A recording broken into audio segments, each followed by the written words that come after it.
আসসালামু আলাইকুম প্রিয় দর্শক, অন্য মঞ্চের আলাপ চাইতায় আপনাদের সকলকে আমন্ত্রণ জানাচ্ছি।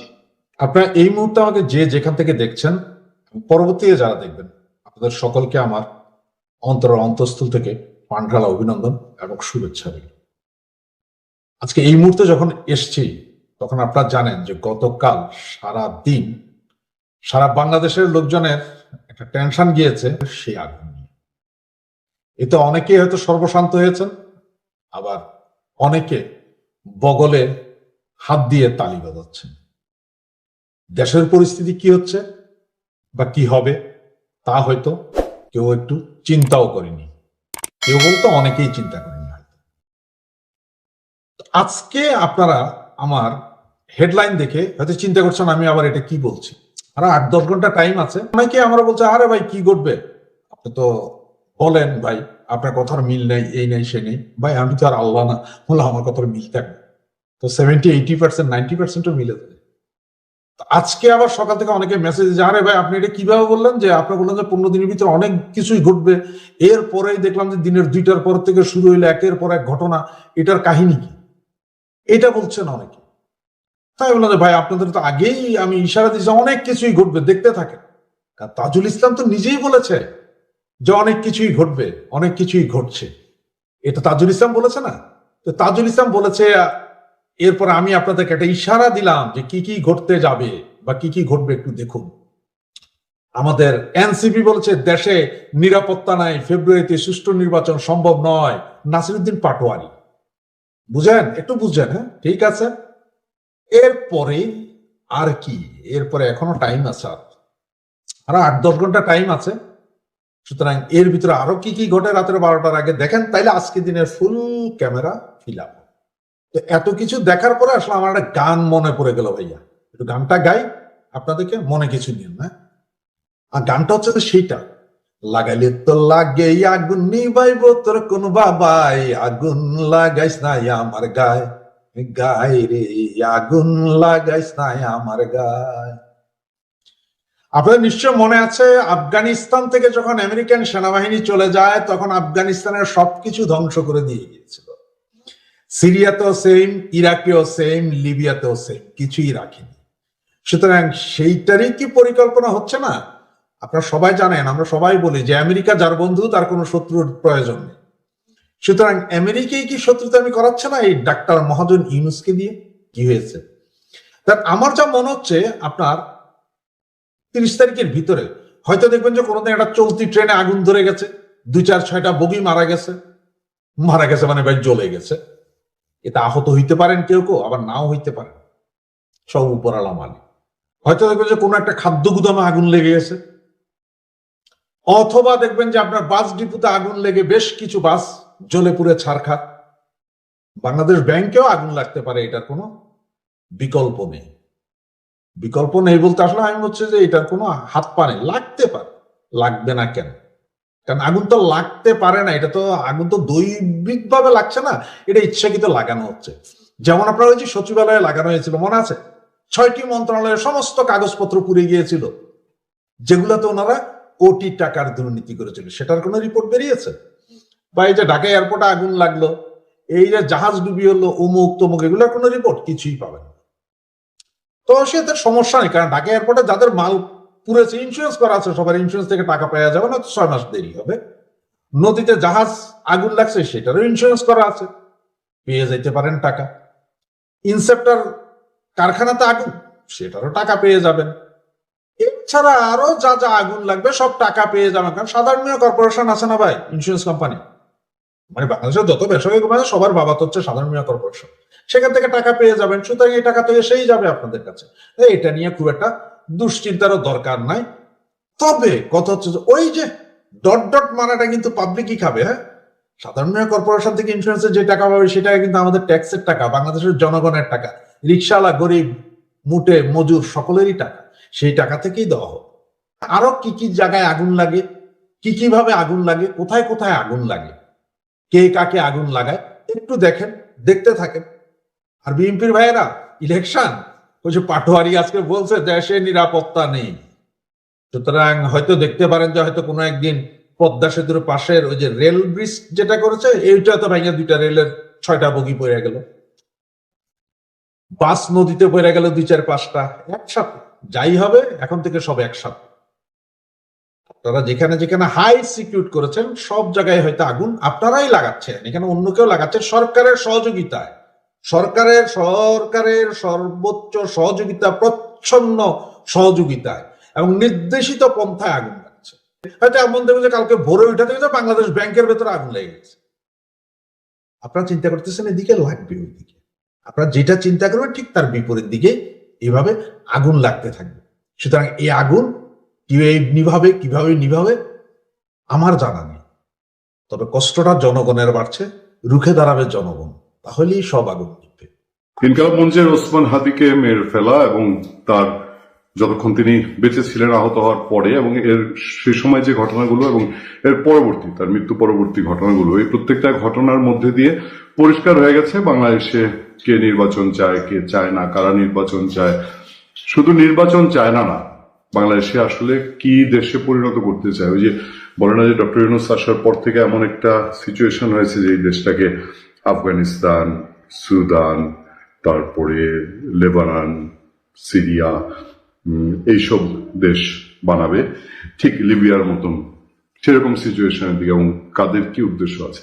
বিপ্লবী সরকার, আপনারা যারা আমাদের রেগুলার চ্যানেল দেখেন তারা জেনে থাকবেন বাংলাদেশে প্রথমবার, বাংলাদেশের ফার্স্ট আমরাই কোনো রাজনৈতিক পরিসরে আলাপ ছাড়াই আমরা আপনাদেরকে আরো মাস 2 আগে একটা আলোচনায় বলেছিলাম যে একটা বিপ্লবী সরকার করার খায়েশ এই দেশে বড় একটা অংশের আছে এবং সেই অংশ শক্তিশালী। আপনাদেরকে যদি প্রশ্ন করি, বলেন তো এই বাংলাদেশে এখন কোন পক্ষ ইলেকশন চায় না? মানে ইলেকশন না, বা ইলেকশন প্রশ্নটা আরেকটু সহজ করি, যে ইলেকশন না হওয়ার জন্য সবচেয়ে বড় বাধা কারা? এই যে আওয়ামী লীগ ইলেকশন করতে দিবে না, আওয়ামী লীগ ইলেকশনে বাধা দিবে, বয়কট করবে, সমস্যা তৈরি করবে, নানান কিছু সরকার বলা হচ্ছে। আসলে কি আওয়ামী লীগ অতটা বাধা? নাকি ওই যে গোকুলে বাড়িছে বড় কোনো শত্রু, বদকারী যে শত্রু এই বাংলাদেশে 5 আগস্টের পরে আস্তানা গেড়েছে এবং বিশাল মহিরুহে এখন বটবৃক্ষে পরিণত হয়েছে, সে বিষবৃক্ষে পরিণত হয়েছে। ওসমান হাদির মৃত্যুর পর সংক্ষেপে শুধু বলি, প্রথম আলো, ডেইলি স্টার ভাঙা, উদীচী, ছায়ানট, ইন্দিরা গান্ধী কালচারাল সেন্টার ভাঙা, মব তৈরি করা, সাংবাদিক আনিস আলমগীরকে গ্রেফতার, এগুলোর মধ্যে দিয়ে সবচেয়ে বড় চেহারা চলে এসছে দেশে একটি উগ্রপন্থী অংশ উত্থান করতে যাচ্ছে। সেইটা বিএনপি, বাংলাদেশ জাতীয়তাবাদী দল বছর দেড়েক মানে 15-16 মাস গড়ানোর পরে সেই দল মুখে বলতে বাধ্য হয়েছে, কারণ ফার্স্ট ছবলটা যদি পরে এখন সেটা বিএনপির উপরে পড়বে। দেখেন ওসমান হাদির জানাজায় গিয়ে দৌড় দিল সংসদ ভবনের দিকে, সংসদ ভবনে ঢুকে পড়ার চেষ্টা করলো।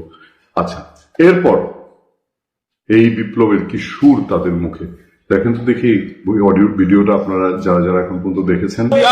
মানব সরোয়ার এই ধরনের সাহসী লোকদের নেতৃত্বে আমরা বিপ্লবী সরকার, আমরা শপথ বাক্য পাঠ করবো শহীদ মিনারের সামনে। আমি সাংবাদিক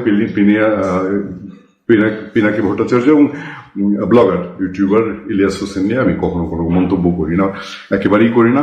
তবে একটা জিনিস একটু বলি, ধর্ম যার যার চর্চার বিষয়। পিনাকি ভট্টাচার্য সনাতন ধর্মাবলম্বী মানুষ, হিন্দু মানুষ, তাকে তারা তাদের সেই মুসলিম বিদ্রোহ বলেন বা কি বিপ্লবী সরকার, মুসলিম স্টেট, ইন্ডিয়া বিরোধী, ইন্ডিয়ার ভারতের তাবেদার রাষ্ট্র থেকে মুক্ত করার জন্য তারা পিনাকি ভট্টাচার্যকে চুজ করছে। আচ্ছা, আমি যদি প্রশ্ন করি, আপনারা কি কেউ যারা এই পিনাকি ভট্টাচার্যকে তারা এই নেতা মানছে, এখন বাংলাদেশের প্রধান করতে চায় বিপ্লবী সরকারের, তারা পিনাকি ভট্টাচার্যকে কখনো প্রপোজাল দিয়ে দেখেছেন? তারা তো ইসলামের খেদমত করছেন, যারা এই যে এখন আপনার বিপ্লবী সরকারের স্বপ্ন দেখে, তো ইসলামের খেদমত, ইসলামের আমন্ত্রণ পিনাকি ভট্টাচার্যকে কখনো কি দিয়েছেন? এবং পিনাকি ভট্টাচার্য কি সেই আমন্ত্রণ যদি পান তিনি কি গ্রহণ করবেন? ওনারা তো হিন্দুত্ববাদ, হিন্দু ধর্মাবলম্বী তাদেরকে পছন্দ করে না, বিশ্বাস করে না। এবং আমার জীবনে জানেন আমি বহু সনাতন ধর্মাবলম্বী, হিন্দু ধর্মাবলম্বী দেখেছি। আমি লিবারেল যেরকম দেখেছি, এমনিতে খুব লিবারেল উদারপন্থী বাইরের দিকে চেহারা, কিন্তু ভেতরে ভেতরে সাংঘাতিক কট্টরবাদী। আমাদের একজন নারী সাংবাদিক ছিলেন আমার পরিচিত, একসঙ্গে কাজও করেছি। এরকম বাইরে দিয়ে সাংঘাতিক উদারপন্থী, কিন্তু ভেতরে প্রচন্ড কট্টর হিন্দুত্ববাদ, গোড়া ধর্মবাদ, উগ্রবাদ। এই আমাদের ধর্মে যেরকম আছে এরকম সেম, আমাদের ধর্মে যেরকম গিজগিজ করছে না বিভিন্ন দিকে সেরকম। তো যাক, তাদেরকে নেতা মানতে চান। নেতা মানতে গিয়ে একের পর এক, আমি সাংবাদিক মাহমুদুর রহমানের একটা পোস্ট দেখছি, তার বক্তব্য কোট করা আছে। তিনি যখন শহীদ মিনার সমাবেশে বক্তৃতা দিচ্ছিলেন, যে নির্বাচনে ওসমান হাদি নাই, সেই নির্বাচন দিয়ে আমরা কি করব? হাদির রক্তের উপর দাঁড়িয়ে নির্বাচন খেলা চলতে পারে না। মাহমুদুর রহমান, সম্পাদক, দৈনিক আমার দেশ। মাহমুদুর রহমান নিঃসন্দেহে নির্যাতিত, কিন্তু তার এই বক্তব্যটা দিয়ে এমন কিছু কি পরিষ্কার হয়ে যাচ্ছে যে দেশ আসলে একটা অস্থিতিশীলতার দিকে ঠেলে দেওয়া বা সেরকম পথেই আগাচ্ছে কিনা দেশের অবস্থা? আমরা আপনাদেরকে বলছি যে এই যে বিপ্লবীরা, নতুন বিপ্লবী, এদের সঙ্গে জুলাই আগস্টের কতটুকু সম্পর্ক আছে? এরা জুলাইয়ের স্পিরিট আসলে বহন করে কিনা, নাকি শেখ হাসিনা পরবর্তী বাংলাদেশে তারা নিজেদের এজেন্ডা বাস্তবায়নের পটভূমি হিসেবে ব্যবহার করছে? এই প্রশ্ন খুব সাংঘাতিক ভাবে ওঠে না? চলুন এবার দেখে নেওয়া যাক যে কারণে আপনার ভারতের অ্যাটম তো না, পারমাণবিক বোমা দিয়ে আলু ভর্তা খাওয়ার স্বাদ হয়েছে এই বিপ্লবীদের কারো কারো। ভারত দেখে নেন, আপনাদের পারমাণবিক অস্ত্র কোনো কাজে লাগবে না, আমরা আলু ভর্তা করে খেয়ে ফেলবো ইনশাআল্লাহ। দর্শক, এই যদি হয় অবস্থা, এই যদি সিচুয়েশন হয়, তাহলে আপনি কি দিয়ে ব্যাখ্যা করবেন? এরা কি চুপ হয়ে যাবে হঠাৎ করে? এরা থেমে যাবে হঠাৎ করে? তা মোটেও না। এরা এদের এই প্ল্যান চালাতে থাকবে এবং বাংলাদেশকে বলা হয় না যে একটা বিশ্রী অবস্থার দিকে, অনেক পলিটিক্যাল বিশ্লেষক তারা নানান ভাবে বলছেন যে বাংলাদেশকে গৃহযুদ্ধের দিকে ঠেলে দেওয়ার জন্য এরা উঠে পড়ে লেগেছে। তার মধ্যে দিয়ে তারা তাদের নিজেদের স্বার্থ যাচাই করে নেবে, হাসিল করে নিবে এবং এই বাংলাদেশে আমাদের সংখ্যাগরিষ্ঠ মুসলমানদের সেন্টিমেন্টটা কাজে লাগিয়ে তারা রাজনৈতিক ফায়দা হাসিলের জন্য সব চেষ্টা করবে। এখানে ভারত কোনো ফ্যাক্টর নেই। ভারতের সঙ্গে তাদের বাজাবাজি, ভারত 2 দিন যদি আইসা এখানে খালি মহড়া দেয়, তাহলে এগুলো সব ঠান্ডা হয়ে যাবে। বিষয় হলো এটা ইস্যু, পলিটিক্যাল ইস্যু করে তারা রাজনীতির ফায়দা হাসিলের চেষ্টা। 25 তারিখ, এই মাসে ডিসেম্বরের 25 তারিখ তারেক রহমান কি দেশে ফিরছেন? এই নিয়ে কিন্তু একটা প্রশ্ন চিহ্ন দেখা দিয়েছে। কারণ তারেক রহমান, আমরা যা খবর পেয়েছি, তারেক রহমান পেন্টাগনের সঙ্গে যোগাযোগ করেছিলেন দেশে ফেরার ব্যাপারে উনি নিশ্চিত হওয়ার জন্য। পেন্টাগন থেকে তাকে বলা হয়েছে যে এই মুহূর্তে আপনার দেশে ফেরাটা খুব একটা ঠিক হবে না। কারণ এর আগে ট্রেসি জেকবসন কিন্তু বলে দিয়েছিলেন, you are now safe, you are not safe in Bangladesh right now. তারপর পেন্টাগন যখন এই উপদেশটা দিলেন যে আপনার জন্য বাংলাদেশ এখনো পর্যন্ত নিরাপদ নয়, সেক্ষেত্রে তারেক রহমানের টিকিট কাটা থাকলেও তারেক রহমান কি দেশে ফিরবেন? তার কতগুলো কারণ বলা হচ্ছে, সে কারণগুলো কোনোটাই ফেলে দেওয়ার মতো নয়। এর মধ্যে হাদির মৃত্যু আছে, জামাতের রোল রয়েছে, বিএনপি আছে, অনেকেরই রোল রয়েছে। যেমন হাদি শুধু ভারতবর্ষের বিরোধিতা করতেন না, তিনি বিরোধিতা করতেন ইউনূসের, তিনি বিরোধিতা করতেন জামাতের, তিনি বিরোধিতা করতেন এনসিপি নেতাদের যারা চোর বাটপার, এমনকি তিনি বিএনপিরও বিরোধিতা করতেন। তাই সবার কাছে একটা চক্ষুশূল হয়ে দাঁড়িয়েছিল হাদি, ওসমান হাদি। এখন এনসিপির একটা এবং জামাতের মধ্যে একটা ভেতরে গাঁটবন্ধন হয়েছে। এনসিপি এবং জামাত মনে করছে যদি হাদি ফেরে তাহলে হাদির যে সংগঠন, সম্ভবত ইনকিলাব, আমি যদি ভুল বলে থাকি তাহলে পরে আপনারা শুধরে দেবেন। তো এই মঞ্চের তিনি একটা আলাদা মঞ্চ করেছিলেন, তিনি যে অন্য কোনো দলে আমি জয়েন করব না, এরা সব হচ্ছে 2 নম্বর, দেশকে লুটে পুটে খেতে এসছে। তাই হাদির প্রতি জনসমর্থন ধীরে ধীরে বাড়ছিল। যেমন ইউনূস একটা চিন্তার মধ্যে ছিলেন, তেমনি এনসিপি এবং জামাতও খুব চিন্তার মধ্যে ছিল। হাদি তার প্রাণ সংশয় নিয়ে দুবার জিডি করতে গেছিলেন, কিন্তু দুবারই জিডি তার নেওয়া হয়নি, মানে পুলিশ অ্যাকসেপ্টই করেনি, লেখেইনি, তাকে কোনো নিরাপত্তাও দেওয়া হয়নি।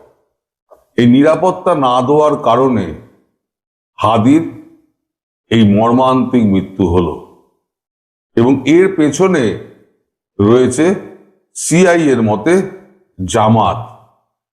জামাত কোনো মতেই চায়নি যে আসনে হাদি ইন্ডিপেন্ডেন্ট ক্যান্ডিডেট হয়ে দাঁড়িয়েছে সেই আসনে জামাতের ক্যান্ডিডেট যদি হারে, যেখানে জামাতের ক্যান্ডিডেট দিয়েছে, তাহলে জামাতের মুখ পুড়বে। আর জামাতের একার পক্ষে দেশ চালানো মানে কি ভোটে জেতা সম্ভব নয়, বা সংখ্যাগরিষ্ঠতা আনা সম্ভব নয়। সেক্ষেত্রে দরকার হচ্ছে বিএনপি। এখন বিএনপির বিরুদ্ধেও যখন সে সমালোচনায় মুখর, তাহলে তাকে সবাই মিলে সরিয়ে দেওয়ার জন্য একটা প্ল্যান করা হয়। এটা আমার কথা না, ওটা সিআই এর কথা। প্ল্যান করা হয়। এবং গত পরশুদিনকে যে কাণ্ডটি ঘটেছে, কালকে না পরশুদিনকে, এই যে দীপু চন্দ্র দাস যে ময়মনসিংহে যাকে মারা হলো, নৃশংসভাবে মারা হলো, তার পাশাপাশি আর একটি ঘটনা ঘটেছিল। একজন মহিলা এবং তার শিশুকে জ্বালিয়ে দেওয়া হয়েছিল। মহিলা কোনো রকমে বেঁচে গেছে, শিশুটির মর্মান্তিক মৃত্যু হয়েছে। এই শিশুটির মা, তিনি বিএনপি করতেন। তাহলে বিএনপি যিনি করেন, তিনি যদি মানে সুরক্ষিত না থাকেন, তাহলে হাদি কি করে সুরক্ষিত থাকে? এই প্রশ্নটাও কিন্তু উঠেছে। আর এই যে আপনারা দেখছেন পুলিশ বাহিনী, সে তো পুরো নিষ্ক্রিয় হয়ে রয়েছে, কারণ তারা ডিমোরালাইজ হয়ে রয়েছে। আর আপনাদের এই যে হিজড়া যে সেনাবাহিনী, তারা তো একেবারে পুলিশের থেকেও তারা হচ্ছে গিয়ে আরো নরাধম। তারা দেশকে রক্ষা করবে কি? তারা জনতার হাত থেকে দেশকে বাঁচাতে পারে না, বাইরের শত্রুকে রক্ষা করবে কি? তিনি ভারতবর্ষের সেনাপ্রধানকে ফোন করেছিলেন, কি উত্তর পেয়েছেন না পেয়েছেন, তার পরিপ্রেক্ষিতে কি সেনাপ্রধান বলেছেন না বলেছেন, সেটা আমি সন্ধ্যেবেলার ভিডিওতে বলবো। আচ্ছা করে ঝাড় দিয়েছেন এবং সময়সীমা বেঁধে দিয়েছেন। তো যাই হোক, এখন যে সেনাবাহিনী প্রধানমন্ত্রীর বাসভবন খুলে দেয় জনতার জন্য, যে সেনাবাহিনী কোনো মবকে কন্ট্রোল করতে পারে না, তার চোখের সামনে মেরে দেয়, সে নিশ্চুপ হয়ে দেখে, নিথর হয়ে দাঁড়িয়ে থাকে, সেই সেনাবাহিনীর ওপরে কতটা বিশ্বাস মানুষ রাখবে? এই মবকে কন্ট্রোল করার মতো ক্ষমতা এই সেনাবাহিনীর নেই। আমরা প্রথম আলো ডেইলি স্টার পড়ানোর সময় দেখেছিলাম, ভিডিওতে আমরা যা দেখেছি তাতে আমরা রীতিমতো শঙ্কিত এবং ভাবিত যে এই দেশটা কোথায় যাচ্ছে। সেনাবাহিনী হাত জোর করে বুকে জড়িয়ে ধরে 20 মিনিট সময় চাইছে। এই 20 মিনিটের মধ্যে আমরা সবাইকে বার করে নিচ্ছে, হাত জোর করছি, আপনারা কিছু করবেন না। আমাদের দেশের সেনাবাহিনী ভাবতে পারে? আপনারা এই সেনাবাহিনী নিয়ে গর্ব করেন? এই ওয়াকারুজ্জামান, তার মতো বেঈমান, ঘাতক এবং দেশদ্রোহী আর দুটো নেই। তিনি অনেক কিছু বলেছিলেন, জানমালের দায়িত্ব আমি নিলাম, enough is enough, full stop, অনেক বড় বড় কথা বলেছিলেন, কিন্তু কার্যক্ষেত্রে তিনি কিন্তু কোনোটাই করতে পারেননি, মানে কার্যকর করতে পারেননি। এই সময়তে যা পরিস্থিতি, তা বিচার বিশ্লেষণ করে সিআইএ এবং পেন্টাগন দুজনেই একে সতর্ক করেছে যে এখন নিরাপদ নয় আপনার দেশ, যেটা ট্রেসি বলেছিলেন। তাই টিকিট কাটা সত্ত্বেও 25 তারিখ তারেক রহমান আসবেন কিনা দেশে, সে ব্যাপারে কিন্তু সন্দেহ আছে। হয়তো সেই কারণেই তার স্ত্রী হয়তো ফেরত চলে গেছেন, তিনি আসবেন না বলে। হয়তো তিনি ফোন করে গোপনে বলে দিয়েছেন যে আমি হয়তো যাচ্ছি না, পরে জানিয়ে দেবো, এখনই কেউ জানাবো না। যার জন্য দেখবেন বিএনপির মধ্যে সেই উন্মাদনাটা নেই, যে 18 বছর বাদে তাদের নেতা দেশে ফিরছে, যে উন্মাদনা থাকার কথা, সেই উন্মাদনা কিন্তু বিএনপির মধ্যে নেই। আমার মনে হয়, আমি শিওর না, কিন্তু ঘটনাচক্র যা ঘটছে এবং যা শোনা যাচ্ছে, তারেক রহমান সম্ভবত 25 তারিখে দেশে ফিরছেন না। এখন দেখা যাক তারেক রহমান সমস্ত কিছু উপেক্ষা করে দেশে ফেরেন কি না ফেরেন। এই যে 152টা স্থাপনা কমপক্ষে সারা দেশে ভাঙা হয়েছে, তার মধ্যে 12 জন হলো আওয়ামী লীগ নেতার বাড়ি, যেখানে আবার আগুন দেওয়া হয়েছে। 32কে 2 দফা আবার আক্রমণ করা হয়েছে, ভাঙচুর করা হয়েছে। এই এত কিছু ঘটনা ঘটলো এবং ঢাকার একদম প্রাণ কেন্দ্রে, ক্যান্টনমেন্টের একদম কাছে, অথচ আমরা সেখানে পুলিশি তেমন কোনো তৎপরতা কেন দেখলাম না? কেন সেনাবাহিনী সময় মতো সেখানে এলো না? যদিও দেরি করে এসেছে, সেখানে আবার উপস্থিত জঙ্গিদের কাছে সময় চাচ্ছে যে আমাদের 20 মিনিট সময় দেন, আমরা একটু ভেতরে গিয়ে চলে আসবো। কেন এরকম হলো? আপনার কি একবার প্রশ্ন জেগেছে মনে যে কাদের নির্দেশে, কি উদ্দেশ্যে এই ঘটনাগুলো ঘটলো, এই ভাঙচুরের ঘটনাগুলো ঘটলো, এবং বিশেষ করে মুক্তিযুদ্ধের সাথে সম্পর্কিত ছায়ানট সহ আরো অনেক প্রতিষ্ঠান কেন ভাঙচুর করা হলো? এবং আরো ইন্টারেস্টিং হলো, এখানে উদীচী গত বছরের জুলাই আগস্টের যে জঙ্গি অভ্যুত্থান, যে মোল্লা সেনা অভ্যুত্থান, সেখানে উদীচীর ভূমিকা আপনাদের নিশ্চয়ই মনে আছে। তারাও সেদিন লাল বদর সেজেছিল। আর প্রথম আলো ডেইলি স্টারের কথা কি বলবো, এটা আপনারা সবাই জানেন। এই সামগ্রিকভাবে বাংলাদেশ বিরোধী যত ষড়যন্ত্র হয়, গণতন্ত্র বিরোধী যত ষড়যন্ত্র হয়, -2 যত ষড়যন্ত্র হয়, বিরাজনীতিকরণের পক্ষে যত ষড়যন্ত্র হয়, সবখানে প্রথম আলো এবং ডেইলি স্টার থাকে। কেন এই প্রতিষ্ঠানগুলো ভাঙা হলো? আমার মনেও আপনাদের মতো প্রশ্ন জেগেছিল। আমি এই প্রশ্নের উত্তর খুঁজতে খুঁজতে যখন উত্তর পেলাম, তখন আমি এতটাই অবাক এবং ব্যথিত হয়েছি যে আজকে আপনাদের সাথে সেটা নিয়েই কথা বলবো। তবে তার আগে আরো জরুরি কিছু বিষয় আমি একটু শেয়ার করতে চাই। আজকে বাংলাদেশে 6 জন সেনা কর্মকর্তার লাশ এসেছে। আপনারা জানেন যে তারা জাতিসংঘ শান্তিরক্ষী বাহিনীতে কর্মরত ছিল এবং সুদানে এক হামলায় তারা নিহত হয়েছে, এবং আরো প্রায় 10 বা 11 জন আহত হয়েছে। যারা আহত হয়েছে তারা বর্তমানে কেনিয়ার নাইরোবিতে আগা খান হাসপাতালে চিকিৎসাধীন এবং সবাই মোটামুটি আশঙ্কামুক্ত। কিন্তু এই যে 6 জন সেনা কর্মকর্তার দেহ এলো, তাদের এয়ারপোর্টে রিসিভ করতে গিয়েছে chief of general staff lieutenant general Shamim এবং আরো কয়েকজন এই বিমানবন্দরের লোকজন, আর্মির লোকজন। কিন্তু বাংলাদেশের বর্তমান অন্তর্বর্তীকালীন সরকারের কোনো একজন উপদেষ্টার সময় হয়নি এই 6টি লাশকে এয়ারপোর্টে রিসিভ করতে যাওয়ার। অথচ আপনারা জানেন যে গত কয়েকদিন ধরে উন্মাদনা চলছে। এই ওসমান হাদিকে শ্রেষ্ঠ বাঙালি, সর্বকালের শ্রেষ্ঠ বাঙালিও কেউ কেউ বলছে, তাকে নিয়ে কত মাতম, এবং তার মৃত্যু সংবাদে সারা দেশ জুড়ে ভাঙচুর, সন্ত্রাস, নৈরাজ্য। এটা নিয়ে গতকালও আমি বলেছি, এবং সেনাবাহিনীতে এটা নিয়ে কিন্তু ব্যাপক ক্ষোভ হয়েছে। এবং আজকে তারা আশা করেছিল প্রধান উপদেষ্টার না হোক, অন্তত একজন উপদেষ্টা হলেও সেই লাশগুলো রিসিভ করতে এয়ারপোর্টে যাবে, কিন্তু কেউ যায়নি। আজকে 27 বছরের প্রথম আলো, এই 27 বছরের পথ চলায় যে কোনোদিন একদিনের জন্য তার প্রকাশনা বন্ধ রাখেনি, সরকারি ছুটি ছাড়া, সেই প্রথম আলো গতকাল প্রকাশিত হয়নি এবং আজকে প্রকাশিত হয়েছে। এবং আজকে প্রকাশিত হয়েছে, তারা শিরোনাম করেছে প্রথম আলো ডেইলি স্টার আক্রান্ত, কিন্তু 32 ভাঙলে তারা লেখে যে 32 ভেঙেছে ছাত্র জনতা। ডেইলি স্টার, প্রথম আলো কারা ভেঙেছে? এই প্রশ্নের উত্তর কিন্তু পুরো রিপোর্টটা পড়ে আমি কোথাও পেলাম না যে কারা ভেঙেছে। এটা পুড়িয়েছে, আগুন দিয়েছে, ভেঙেছে, সব লেখা আছে, কিন্তু কারা ভেঙেছে, এটা কি ছাত্র জনতা না কারা, সেটা কিন্তু নেই। আমি আরো অবাক হলাম যে প্রফেসর ইউনূসের সাথে ফোনে কথা বলেছে দুই সম্পাদক মতিউর রহমান এবং মাহফুজ ভাই, এবং একটা সরকারের প্রধান তিনি ব্যথিত হয়েছেন এই ঘটনায়।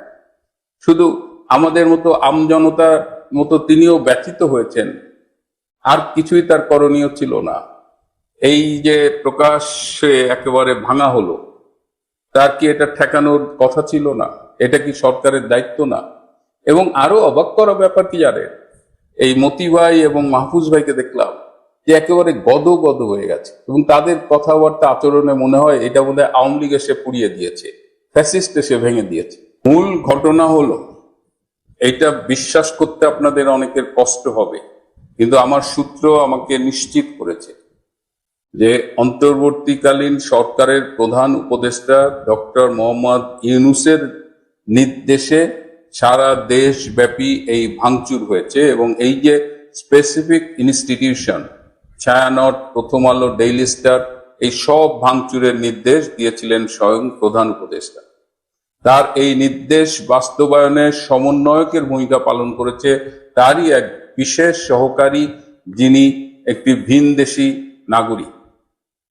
এই বিশেষ সহকারী তার খুব ঘনিষ্ঠ একজন প্রবাসী ইউটিউবার, যিনি ফ্রান্সে থাকেন, তার সহায়তা কামনা করেছেন, এবং তখন সেই ফ্রান্সের ইউটিউবার তার আরেকজন অনুসারী ইউটিউবার, যিনি মার্কিন মুলুকে থাকেন, তার সাথে কথা বলেছেন। এবং এইবার আপনারা দুয়ে দুয়ে চার মিলান দেখবেন, যখন ভাঙচুর চলছে, প্রথম আলো ভাঙা হয়েছে, এবার আপনারা ডেইলি স্টারে আসেন, কারা কারা এই ইনস্ট্রাকশন গুলো দিয়েছে ফেসবুকের মাধ্যমে।